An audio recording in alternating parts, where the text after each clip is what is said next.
To the lakeshore now, yard signs are more than just a warning. They're meant to send a message. John Weller, a convicted child molester, is not welcome in a Spring Lake neighborhood. 24-Hour News 8's Ken Kolker with the story.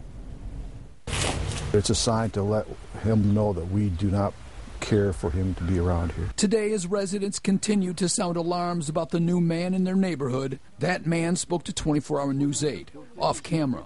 He says neighbors are trying to chase him out, that he's lucky to have a sister who would take him in. His sister, also off camera, says that he deserves a second chance. Neighbors agree, but they don't want that chance taken on their street. They'd prefer he live in a halfway house, but the state has none of those. Being around here with, the smaller kids around, I don't think it's a matter of, if it's going to happen again, but our concern is when it's going to happen again.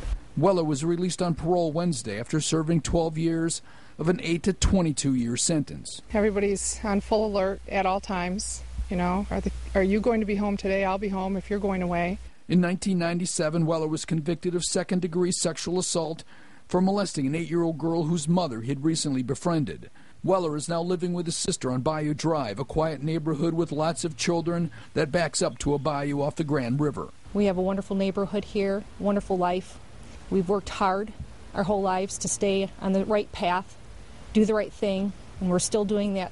I don't know if Mr. Weller has made the right choices to be allowed that privilege to live here. Neighbors sent around flyers. Some have posted yard signs. State prison officials say they take precautions when releasing sex offenders. Weller wears a GPS tracking device, was ordered to stay away from children, but when it comes to housing, their choices are limited. For neighbors, that's not enough. We have a system in place that if he steps outside, we're going to blow a whistle so that our children know. In studio with 24-Hour News 8's Ken Kolker. And Ken, this sounds a lot like a case that made headlines a few years back, the case of David Siebers, who was chased out of town as well. How do these two cases stack up in similarity? Well, the David Siebers case, it involved a young child, and then he also tried to allure a child from a bus stop. So both these cases involve young children. In this case, this is like a first step. They're trying to get him out of the neighborhood. In David Siebers' case, they chased him out of the state. Whatever happened to David Siebers?